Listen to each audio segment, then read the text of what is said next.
Melihat bagaimana setelah kemarin Presiden Jokowi pada hari Sabtu yang lalu memutuskan untuk menaikkan harga BBM dan kemudian ini diikuti oleh sejumlah respons dari 9 fraksi yang ada di DPR, karena kalau kita melihat sejak pada minggu lalu dari berbagai forum, misalkan saja dari rapat paripurna, lalu kemudian dari pembahasan di banggar DPR begitu bersama dengan pemerintah, dalam hal ini adalah Menteri Keuangan Sri Mulyani, yang memang sudah menjadi pembahasan yang memang cukup panas sejak pada minggu lalu. Ini menuai sejumlah respons dari 9 fraksi yang ada di DPR, dan responsnya dari 6 partai atau 6 fraksi ini menyatakan penolakannya terkait dengan rencana pemerintah menaikkan harga BBM, dan 3 fraksi ini dinyatakan abstain terkait dengan rencana pemerintah untuk menaikkan harga BBM. Nah, kalau kita melihat dari 6 fraksi tersebut ada fraksi Gerindra, atau kemudian ada fraksi PKS, Demokrat, Golkar, dan juga dari PKB yang menyatakan penolakannya terkait dengan kenaikan harga BBM, dan kemudian 3 fraksi lainnya adalah PAN, PDIP, dan Nasdem yang memang menyadari kebutuhan pemerintah ataupun negara terkait dengan mengapa pemerintah harus menaikkan harga BBM, kemudian namun tidak menyatakan secara tegas terkait dengan penolakannya. Karena itu pernyataan yang memang didapatkan dari ketiga fraksi ini adalah lebih kepada abstain begitu. Nah, untuk membahasnya lebih lanjut, saat ini saya sudah bersama dengan salah satu anggota dari Komisi 6 DPR yang juga merupakan kader dari fraksi PKS, Pak Amin Aka. Selamat siang. Selamat siang, Mas Rio. Pak Aka, ini Pak Amin, kalau kita melihat bagaimana dari pembahasan yang sudah berlangsung sejak minggu lalu, begitu pemerintah dan juga DPR sudah membahas terkait dengan rencana menaikkan harga BBM ini.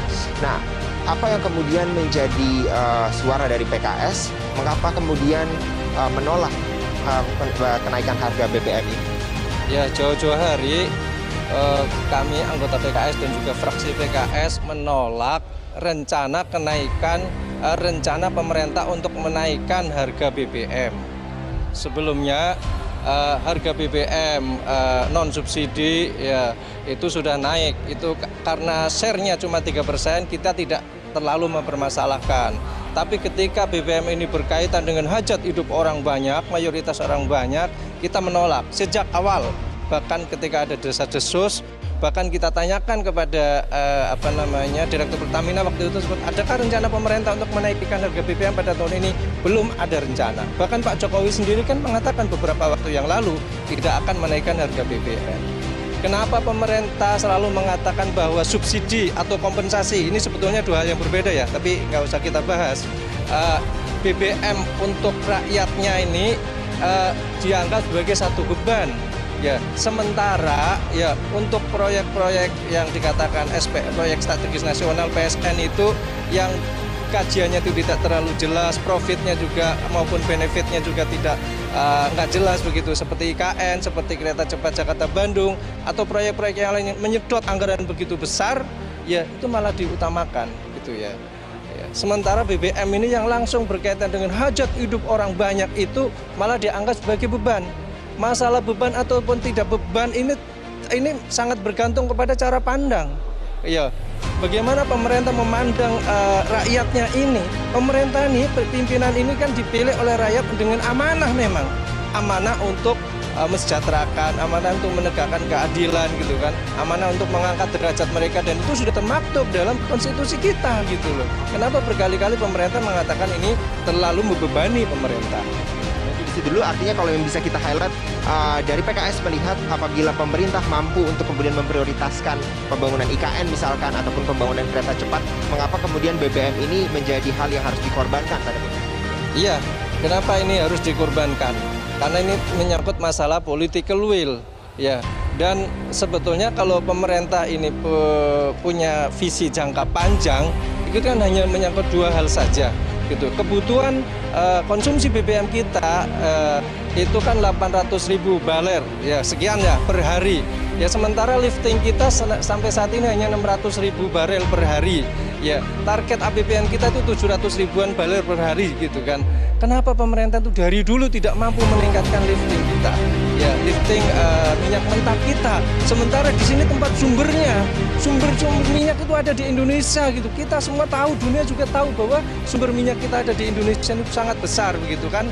Kemudian yang kedua terkait dengan teknologi pengelolaan. Kenapa nggak diperluas kapasitas kilang minyak, dimodernkan kilang minyak kita, sehingga kita tidak lagi ekspor BBM yang tadi minyak mentah yang tadi liftingnya belum memenuhi target, diekspor, kemudian diolah di luar dan kemudian diimpor gitu. Padahal selisih antara ekspor, selisih harga ya, antara ekspor minyak mentah ini dengan beli yang sudah matang itu sampai saat ini bisa mencapai 15 US dollar per barel, itu kata Direktur Pertamina. Itu kan sangat mahal. Nah, dan ironinya kita impor dari negeri yang di sana tidak ada sumber-sumber atau tidak ada potensi BBM-nya seperti Singapura. Gitu. Nah, kalau misalnya kita melihat bagaimana kebijakan pemerintah kemarin salah satunya untuk membantu masyarakat, salah satunya adalah dengan bantuan sosial begitu ya, sebesar 600.000 selama 4 bulan. Nah, ini kalau dari PKS sendiri melihat apakah ini kemudian menjadi solusi yang cukup baik untuk masyarakat terkait dengan kita sedang mengalami kebutuhan ekonomi? Ya, data BPS kita, masyarakat miskin kita itu ada 27 juta jiwa, 10% dari total penduduk. Kemudian yang masyarakat rentan miskin, mereka berada di atas garis kemiskinan sedikit lah ya. Tapi mereka tidak miskin. Itu ada dua versi. Menurut pakar Indonesia, statunya Pak Bambang Brojonegoro, ada 67%. Bank Dunia menyatakan 45%. Anggap separuhnya kan ya, separuh dari penduduk Indonesia adalah rentan miskin. Nah, ketika BBM ini dinaikkan, ini tentu mengerek berbagai macam harga kebutuhan pokok, biaya transportasi, biaya pendidikan dan lain-lain. Nah, ini sangat potensial menjadikan masyarakat yang rentan miskin itu turun menjadi miskin. Bantalan yang disediakan oleh pemerintah untuk 16 juta pekerja, 600.000, anggaplah 16 juta pekerja itu punya pasangan hidup 1 orang, punya anak 2 orang. Berarti kira-kira 64 juta jiwa tercover begitu kan. Kan masih ada 80 juta jiwa lagi yang rentan miskin yang tidak tercover dengan bansos. Dan mereka rentan untuk menjadi miskin. Nah, pertanyaan berikutnya adalah kenaikan harga BBM ini sifatnya permanen. Dan otomatis harga-harga juga yang terdampak dari kenaikan ini juga menaik permanen. Sementara subsidi yang diberikan oleh pemerintah itu mau sampai kapan? Kira-kira begitu. Kalau hanya berjalan 3 bulan, 6 bulan kan setelah itu mereka juga akan sangat menderita dengan kenaikan harga BBM ini. Artinya ada solusi yang memang tidak dinilai jangka panjang oleh PKS yang dilakukan oleh pemerintah terkait dengan BLT 600.000 ini. Iya, memang sekali lagi kita menuntut pemerintah ada program atau langkah-langkah jangka pendek dan juga ada program jangka panjang. Jangan sampai pemerintah kita itu hanya berpikir jangka pendek untuk mengatasi problem-problem kebangsaan ini, gitu, problem-problem bernegara ini, problem masyarakat ini. Pemerintah kan memang harus punya visi jangka panjang, pembangunan ada jangka panjang bagaimana. Ini jangan sampai ada kesan, ada dugaan bahwa lifting minyak kita yang 600.000 itu terus sengaja dipelihara. Padahal kebutuhan konsumsi kita hanya 800.000, biar kita terus main impor begitu loh. Kan ini ada dugaan seperti itu. Para pakar sebagian juga para orang-orang yang kritis juga menduga seperti itu. Kan kita tahu apa yang terjadi dengan impor atau apa yang ada di balik impor itu, kira-kira begitu. Selesai. Iya. Pak Amin, ini artinya kalau kita ingat bagaimana minggu lalu PKS dari Presiden PKS juga mengirimkan surat terbuka kepada Presiden terkait dengan penolakan penaikan harga BBM begitu ya. Namun kan kemudian pemerintah tetap memutuskan untuk menaikkan harga BBM pada hari Sabtu begitu. Nah, yang kami ingin tanyakan dari Bapak sebagai anggota Komisi 6 DPR, lalu kemudian dari fraksi PKS juga, langkah apa yang kemudian harus dilakukan oleh pemerintah setelah menaikkan harga BBM ini? Adakah solusi ataupun usulan yang disampaikan oleh PKS untuk pro kepada rakyat terkait dengan kebijakan ini? Solusi yang paling pas tentu saja pemerintah membatalkan kenaikan harga BBM ini. Dan sebagaimana kita sampaikan saran-saran kami, menunda atau bahkan juga membatalkan proyek-proyek nasional yang tidak strategis, yang disebut sebagian strategis itu, tapi sebetulnya tidak strategis itu, yang itu menyedot anggaran yang sangat banyak. Kemudian pemerintah berbenah untuk mengambil langkah-langkah strategis untuk meningkatkan lifting minyak kita, langkah-langkah strategis untuk meningkatkan kapasitas kilang minyak kita dan teknologi baru kita sehingga kita mampu mengolah minyak-minyak mentah itu untuk konsumsi kebutuhan kita sendiri sehingga kita nggak perlu lagi impor. Dari negara yang dekat tuh Singapura itu yang besarnya negara nggak lebih luas dari DKI Jakarta begitu.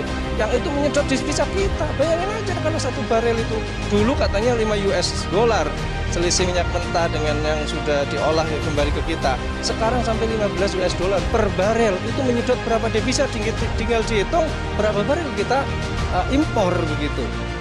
Artinya memang ini alasan pemerintah menaikkan harga BBM ini salah satunya karena gejolak minyak dunia yang tidak stabil ini kurang dirasa realistis bagi PKS begitu ya? Ya tidak realistis, apalagi sekarang minyak dunia cenderung turun. Bahkan di pemerintah beberapa negara di luar negeri, ya udah yang terdekat saja Malaysia menurunkan harganya begitu. Bahkan kalau kita bilang rasio subsidi BBM mereka terhadap APBN mereka tuh sampai 8,5%. Nah Indonesia berapa? Indonesia termasuk yang paling kecil di antara negara-negara yang berkembang. Nah ini juga kita pertanyakan. Itu juga pernah saya tanyakan kepada mitra kerja saya, kenapa di Malaysia itu harga BBM-nya itu rendah, jauh lebih murah dari kita? Karena subsidinya besar. Yaitu memang pemerintah itu harus memiliki keberpihakan kepada rakyat yang memberikan subsidi atau kompensasi gitu. Ya ada dua hal memang istilah subsidi dan kompensasi sedikit berbeda, tapi konsekuensi fiskalnya sebetulnya sama. Ya. Baik, terima kasih banyak informasinya Pak Amin. Ini tentu kita harapkan agar masyarakat di Indonesia juga mampu untuk kemudian bertahan di tengah situasi seperti ini begitu ya. Terima kasih Mas Tio. Sehat selalu Pak, terima kasih.